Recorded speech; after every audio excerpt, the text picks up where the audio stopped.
We are going to see in this video how to draw a rectangle knowing its sides, these line segments A and B.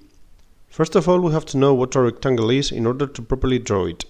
A rectangle is a quadrilateral, that is a four-side polygon, parallelogram, that is both pairs of opposite sides are parallel, which has both its opposite sides congruent, and four congruent angles, which are right angles. Once this is clear, we can analyze a generic triangle to see what information we have. On this rectangle here, we know both its sides, so since both pairs of opposite sides are congruent, we know all its sides. Besides, we also know that these four angles are right angles. Like in every polygon, the most important thing is to find its vertices to draw the figure by joining them. If we copy side A, we get vertices A and B. Now we can draw straight lines that are perpendicular to that side that go through each vertex, getting the right angles, because on those straight lines will be the remaining vertices. Since these two sides are congruent to side B, we have to copy the length of side B, finding vertices C and D left. First, we draw a straight line and mark the first vertex of the square, vertex A. Then we copy the length of side A from this vertex A, obtaining this other point, which will be vertex B. So the side bounded by these vertices is side A. If we look at the analysis figure to find vertices C and D, we can see that they are on two semi-straight lines that are perpendicular to side A and start at vertices A and B. So we draw two semi-straight lines perpendicular to side A that start at both vertices A and B.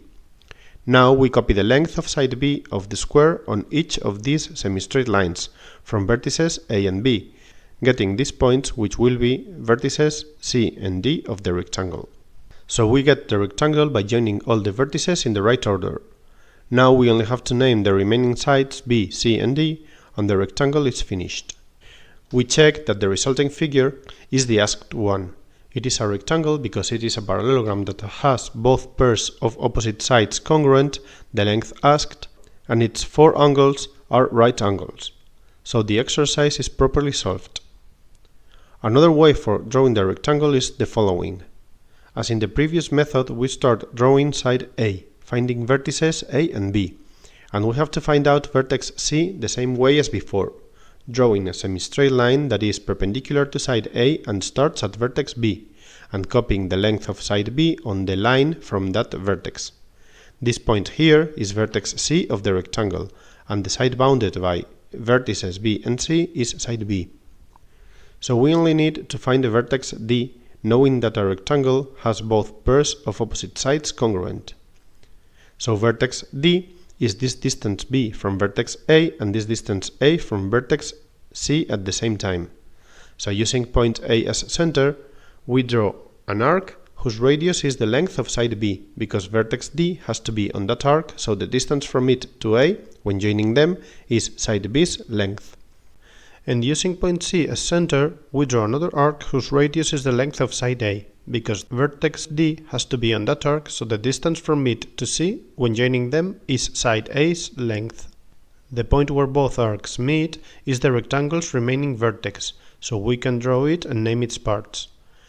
There is yet another method for drawing the rectangle. First, we have to find out, the same way as before, vertices A, B and C, that is, sides A and B.